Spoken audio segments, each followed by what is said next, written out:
subito la parola a Giuseppe Gerbino. Buonasera Giuseppe. Ciao Alfonso, buonasera a tutti. Intanto grazie all'Associazione Carisma, grazie all'Accademia della Lingua Siciliana per questa opportunità. Un saluto ai nostri amici salentini, calabresi, a tutto il sud e a tutti quelli che ci stanno seguendo. Sì, come dicevi prima tu, relazionerò o cercherò quantomeno di farlo su quella che è l'identità, in modo particolare quella siciliana, perché da siciliano non potrei fare altrimenti, però credo che riguardi un po' tutto il sud. Bene, iniziamo. L'identità, che cos'è l'identità? L'identità è la concezione che ogni individuo ha di se stesso, della propria unicità, dei propri caratteri che lo contraddistinguono. Ma esiste anche un tipo di identità più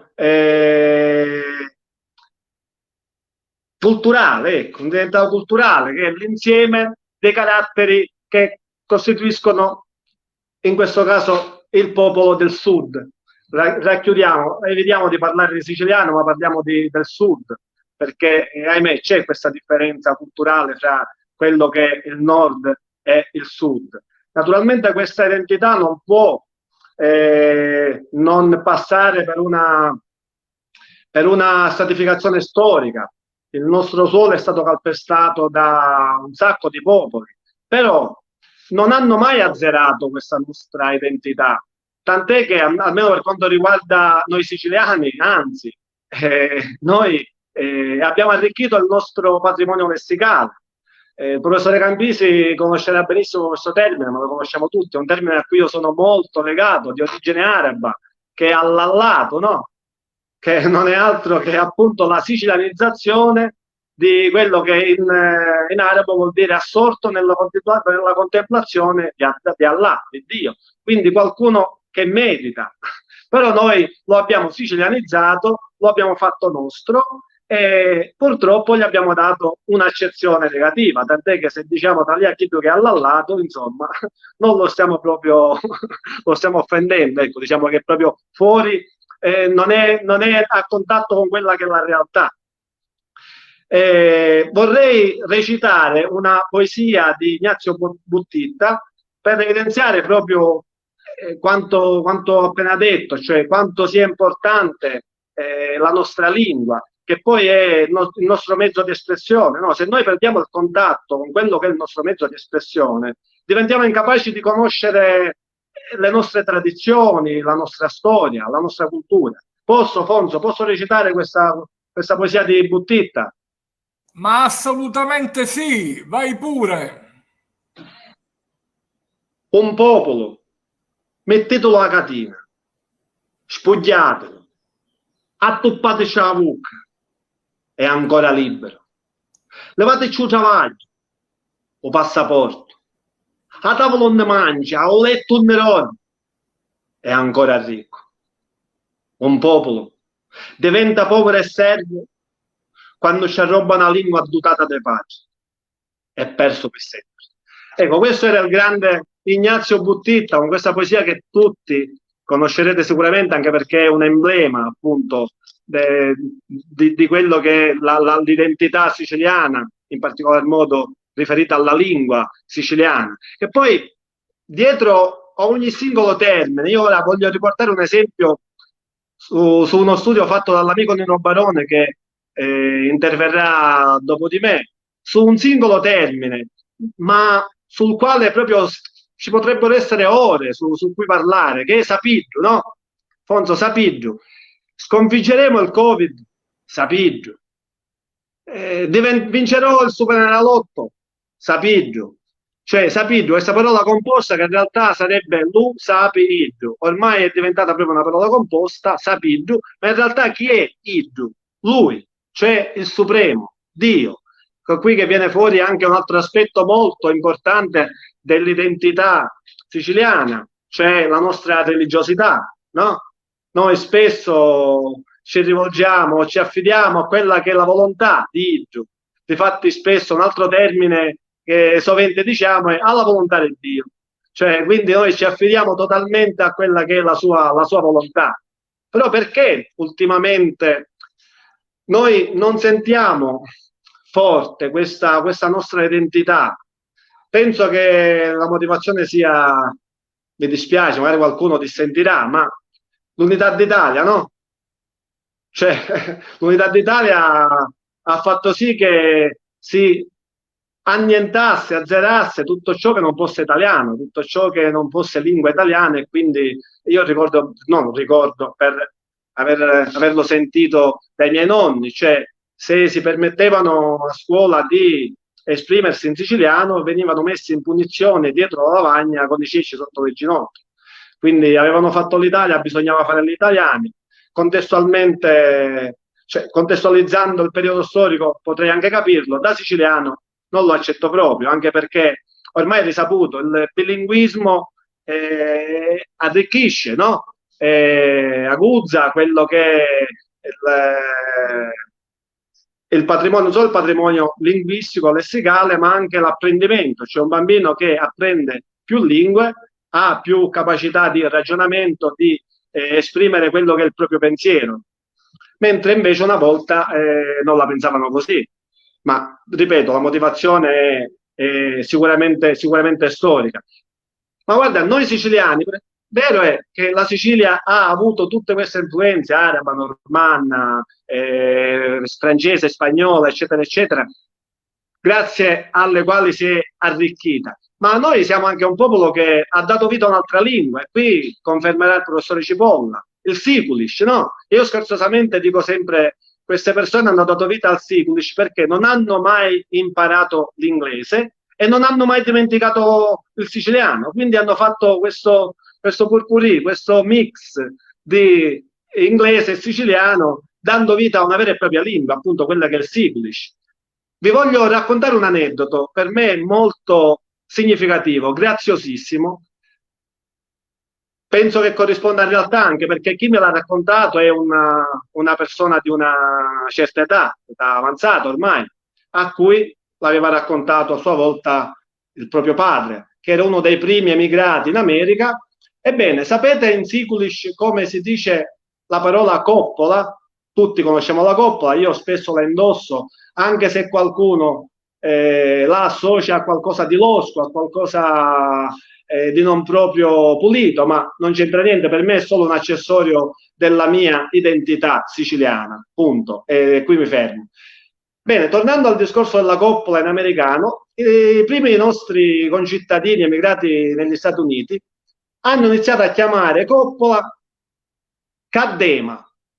Ebbene, io sfiderei qualsiasi linguista, qualsiasi glottologo, filologo a risalire a quella che è l'etimologia di questa parola. In realtà non si può, perché non deriva da una, non ha nessuna derivazione etimologica, ma è nata da un aneddoto. Cioè, i nostri conterranei notavano che quando gli americani, presso i vari cantieri in cui andavano a lavorare, si arrabbiavano, sbattevano la coppola sul tavolo per terra con questa espressione, God damn, che in realtà è una bestemmia, è un'imprecazione, significa God damned, cioè Dio dannato. E quindi i siciliani, non comprendendo God damn, però associando il gesto alla coppola, hanno iniziato a chiamare caddema, naturalmente sicilianizzando quello che è il termine inglese, God Dio dannato, alla caddema, e quindi la coppola l'hanno chiamata caddema. Quindi vedete la bellezza proprio è lo spirito che contraddistingue noi del sud, e quando andiamo fuori addirittura diamo vita a nuove forme di lingua, vera e propria. Ma dirò di più, la lingua serve anche, Fonso, tu sei un glottologo, quindi avrai sentito parlare di quella che è la paronomasia, no? La paronomasia, cioè quando non si può risalire a quello che è il vero significato di una parola, ci si va tramite per assonanza. Ecco, ci sono due esempi che voglio fare che riguardano proprio la mia città di Castellammare del Golfo. Li riporto spesso, tu li avrai sentiti in altre occasioni. Da noi c'è un promontorio chiamato Pizzu di Maria la Bedda. Bene, tutti si sono cervellati per capire la provenienza. Molti lo hanno ricondotto alla Madonna, ma nessun siciliano si permetterebbe mai di chiamare Maria Labede alla Madonna, anche perché lo sappiamo, chi conosce un po' di cultura siciliana sa benissimo che Maria Labede ha un altro significato, quindi non riconducibile per nulla alla Madonna. Bene, Pizzo di Maria Labede non è altro che lo storpiamento e la sicilianizzazione di Omar Abed. Perché? Perché questo di origine ottomana, se non ricordo male, era stato segregato lì al tempo su questo promontorio, e quindi quello è diventato Pizzo di Omar Abed, da Omar Abed a Maria Labedda. Quindi vedi tu, questo perché accade, Fonso, tu lo sai benissimo, lo sapranno anche i nostri amici, perché la lingua siciliana l'abbiamo sempre imparata oralmente, essendo stata tramandata oralmente. Naturalmente molti termini si sono adattati, si sono storpiati, sono totalmente cambiati, hanno cambiato la loro fonetica, dando vita a nuovi termini totalmente diversi. Sarebbe difficilissimo proprio risalire a quella che è l'etimologia appunto del termine. Un altro esempio, ecco, per esempio da piccolo mia nonna mi diceva: sta attento che c'è, se no arriva mamma Dao. Bene, in siciliano Dao vuol dire drago, quindi mamma Dao, noi bambini, per noi era un drago che veniva a far paura ai bambini, a mangiare i bambini. Ebbene, mamma Dao non era altro che Mohammed al-Dragut, che era sì un mostro, ma era un pirata che saccheggiava e commetteva atti di pirateria nei nostri mari. Quindi vedi, queste cose proprio mi affascinano, ma penso affascinano tutti quelli che amano la cultura siciliana, la nostra cultura del sud, che poi abbraccia appunto anche la Calabria, la Puglia, tant'è, diceva prima il professore che mi ha preceduto, fino al Salento. Cioè, per noi siciliani i salentini sono siculofoni, lo sappiamo benissimo, naturalmente con le varie varianti, con le proprie peculiarità, ma anche in Sicilia avviene così. Tu sai benissimo che alcuni termini cambiano di zona in zona. Prima, per esempio, il professore Cipolla, recitando una delle sue traduzioni, diceva Vardari per dire tagliari, mentre da noi, per noi siciliani dell'Occidente, i due termini sono sì sinonimi, ma hanno significati leggermente diversi. Per noi guardare lo traduciamo, anzi lo diciamo con un termine di derivazione araba, taliari, da talaha, talia, difatti ancora in siciliano diciamo talà, cioè guarda, mentre vardari esiste anche da noi nella Sicilia occidentale, ma ha un'altra accezione. Da noi vardari vuol dire custodire, cioè vardami sto pacchetto di sigarette, vuol dire custodiscimi per favore, cioè guarda, l'attenzione, non custodire. Quindi anche all'interno della Sicilia ci sono queste differenze fra termini che sono sinonimi, ma che hanno delle piccole sfaccettature un pochettino differenti. Questo era per quanto riguarda un po' la sicilianità, l'identità siciliana. Per quanto riguarda la poesia, invece, Fonso, ti devo dire che purtroppo quella siciliana, ma quella dialettale in generale, è sempre stata bistrattata. Cioè, si può parlare di poesia di serie A e poesia di serie B, ma non, cioè, sono i critici che fanno questa distinzione, ma in realtà non esiste Fonso, perché no, critici, io scherzosamente uso una citazione e dico: i critici sono un po', non tutti per fortuna, ma molti critici sono come gli eunuchi, sanno cos'è l'amore, lo hanno visto fare, ma non l'hanno mai fatto. E quindi io penso che per parlare di poesia la si debba fare, ci si debba combattere con la poesia stessa, cioè debba capire cosa si prova, il travaglio che ha un poeta prima di prendere carta e penna. Però dicevo, perché molti critici la considerano, anzi non la considerano affatto, forse perché secondo loro la subalternità del dialetto rende subalterna anche la poesia stessa, ma non è così, perché la poesia non scaturisce in base allo strumento linguistico usato, ma in base alla capacità creativa che il poeta ha, da come usa il suo idioma. Quindi non può esserci poesia di serie A e poesia di serie B, anche perché Ora io non vorrei dire una castroneria, ma se ci pensiamo anche Dante era un poeta dialettale, no?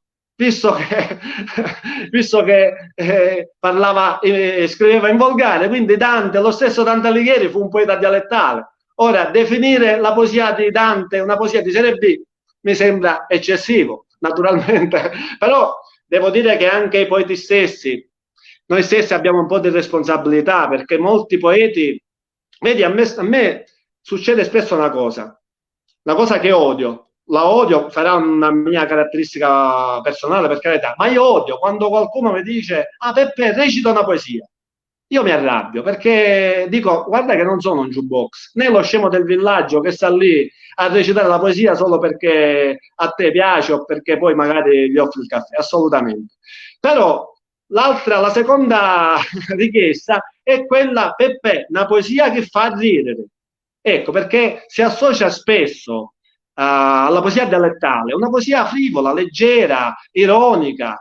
Il sentimento non penso che possa avere una lingua, cioè tu non puoi pensare che in dialetto puoi esprimere solo sentimenti allegri, ironici, leggeri e in italiano sentimenti aulici. Non esiste proprio completamente, secondo me, però ahimè c'è questa concezione, Fonso, c'è questa concezione, questa discriminazione nei confronti della poesia dialettale, anche dei poeti dialettali. Abbiamo questa etichetta come se scrivessimo in una forma di poesia di serie B, ahimè, mi dispiace dirlo.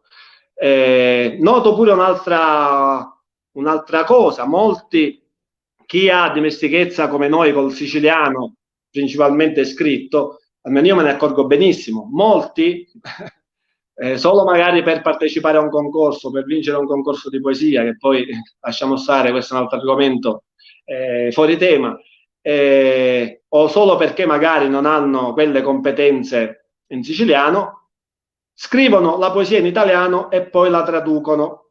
Ebbene lì ti accorgi che è vero che saranno pure cugine, sorelle, zio e nipote, fai tu, ma è pur vero che sono due lingue distinte e separate, cioè non puoi tradurre senza aver nessuna competenza dall'italiano al siciliano, anche perché ci se ne accorge immediatamente, a cominciare da piccole sciocchezze. Per esempio, a volte mi accorgo che trovo la preposizione semplice da, che in siciliano è solo di, non esiste, altre piccole sciocchezzuole che evidenziano proprio la traduzione letterale, ma non da una lingua all'altra. Bene, quindi per fare una traduzione da una lingua all'altra, tu non solo devi conoscerle entrambe, ma è normale, ma devi essere anche poeta, perché se non sei poeta, secondo me, e naturalmente la mia opinione, non puoi tradurre una poesia, perché la poesia non va tradotta letteralmente. Tu a volte, anzi, quella parola che esprime un concetto, vedi per esempio, noi abbiamo dei termini che da soli esprimono un intero concetto, no? E quindi a volte nella traduzione, se tu non conosci quello che è il significato di quella parola, di quel concetto, non lo puoi tradurre. Quindi devi essere un esperto di entrambe le lingue e un poeta. Fonso, io non voglio rubare ancora tempo agli altri, anche perché ho fatto, diciamo, un riassunto veloce. Già sono passate 2 orette e per esperienza dopo un'ora e mezza la gente inizia a stancarsi. Quindi già io immagino gli amici che ci seguono da casa con i popcorn in mano, quello magari che fa finta di seguire ma ascolta altro, e Nino Barone che scalpita, che non vedo l'ora che io finisca perché deve intervenire giustamente. Ciao Nino, io mi permetto sempre di scherzare con il mio amico Nino perché non solo è uno dei miei maestri, ma è un mio compagno di viaggio nello studio della poesia, della lingua siciliana e di questa passione che condividiamo tutte e due. Quindi io ringrazio ancora tutti, spero di non avervi annoiato. Fonso, grazie ancora a te, grazie all'Associazione Carisma. Spero di avere altre opportunità in altre occasioni. Grazie ancora, alla prossima. E grazie a te Giuseppe, non ci hai annoiato assolutamente. Concludiamo con la relazione del poeta Nino Barone. Nino, vedi di metterti più vicino al microfono perché si sentiva un poco distante. A te la parola. Ok. Mi sentite tutti bene? Sì, perfetto. Allora, buonasera a tutti, benvenuti. Mi associo ai ringraziamenti di Peppe Gerbino. Io ovviamente, visto che ormai siamo all'ora di cena, comincio il mio discorso parlando di cibo, così magari ci sediamo a tavola a cena un pochino con l'appetito più, diciamo, consistente. Allora, la mia relazione si intitola Parole, suoni e significati nella vita sociale di un siciliano. Spero che quello che dirò, diciamo, in questa relazione, e diciamo gli amici calabresi e salentini possano un attimino riconoscersi, ma io credo di sì, perché oltre alla lingua in cui abbiamo tantissimi punti di contatto, abbiamo in contatto anche una cultura, diciamo, molto simile, una storia molto simile. Il siciliano e il cibo costituiscono un tutt'uno indissolubile. Ogni azione, a partire dal risveglio mattutino, sembra essere legata fortemente al mangiare. In Sicilia il mangiare assume connotati diversi rispetto al resto del mondo. Infatti si preferisce spesso il termine pistiare, con una sfumatura più volgare, in cui si intende mangiare voracemente, ossia abbuffarsi. Il siciliano, ancora prima di fare colazione, proietta già il suo pensiero al pranzo. In questi frangenti è consuetudine chiedere alla consorte: che si mangia stiorno? La replica non si fa attendere, ma non è risolutrice. A una domanda ne segue un'altra: tu che vuoi mangiare stiorno?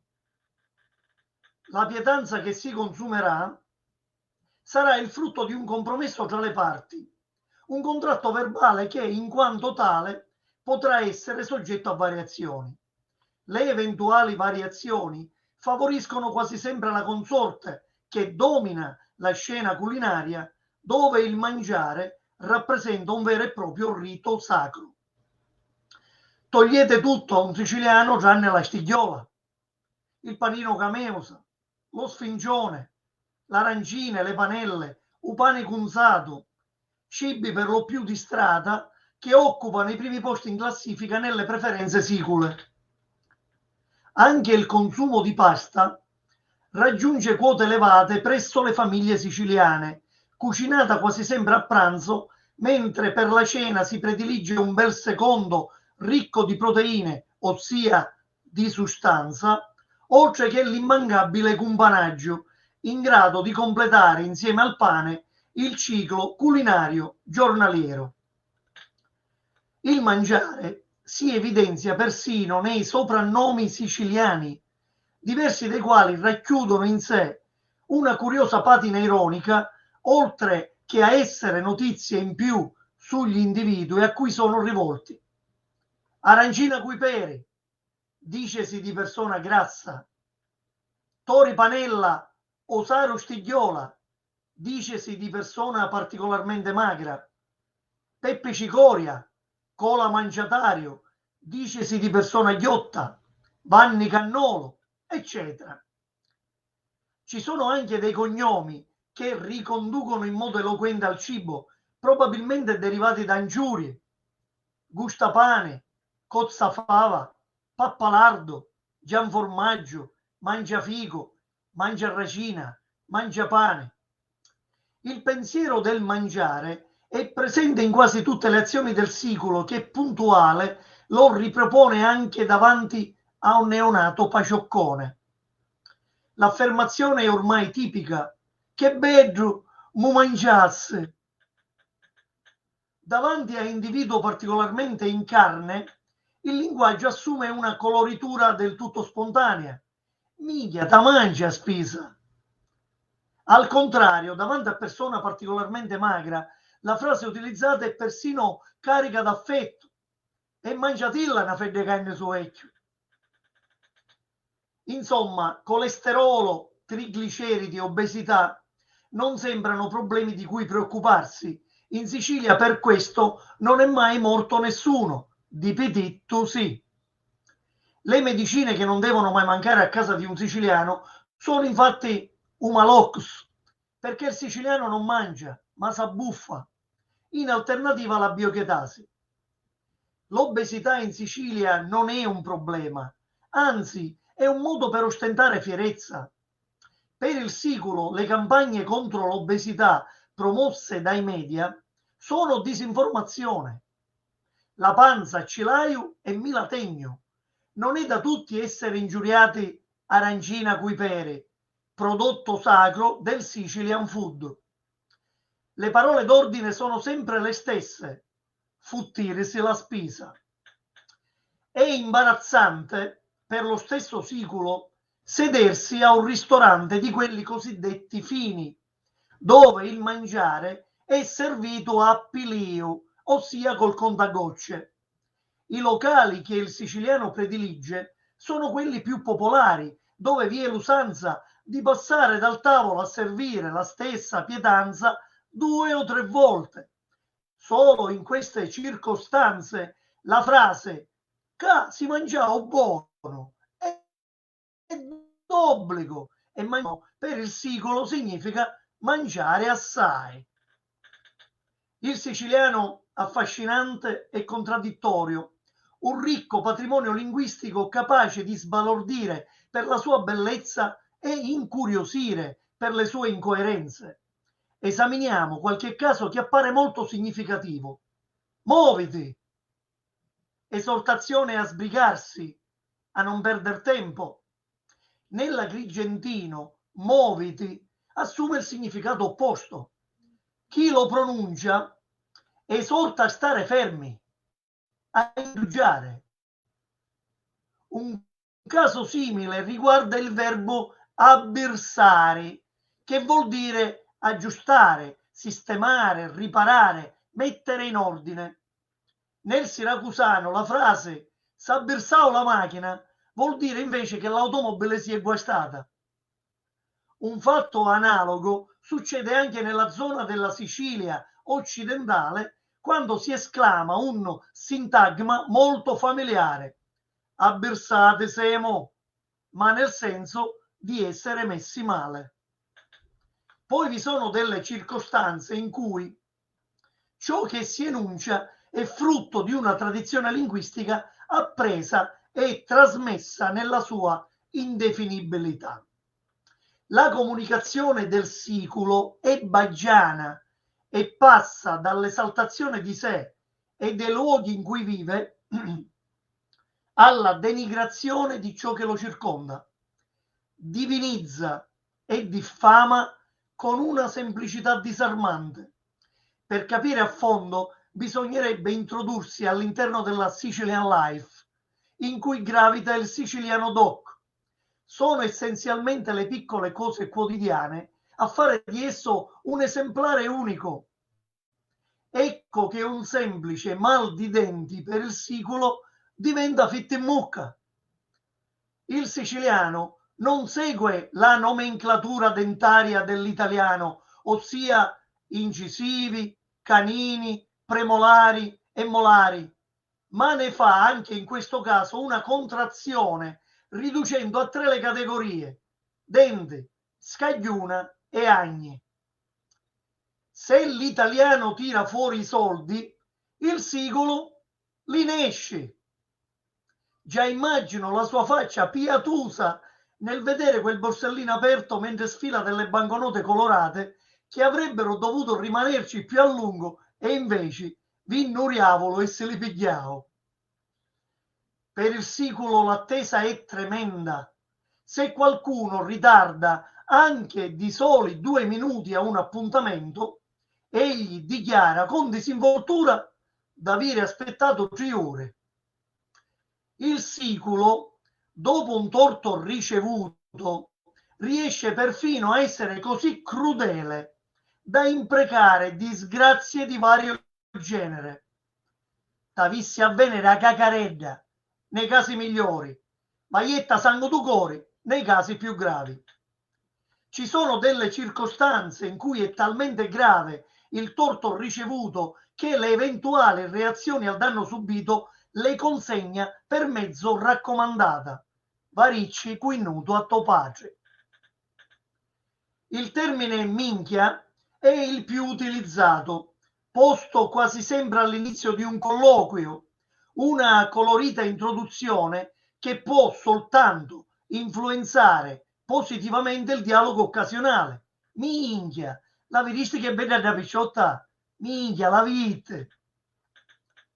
Parole, suoni e significati che arrivano dritti al cuore come la dolce melodia di una serenata che accarezza i sensi e ne ravviva i toni. Ogni termine pronunciato dal siculo è come una pennellata d'artista. Parlare in siciliano non è vergogna, ma una necessaria consuetudine per colorare la propria vita. Minchia, finive. Grazie. Grazie Nino, grazie per questo tuo intervento e con questo tuo intervento concludiamo.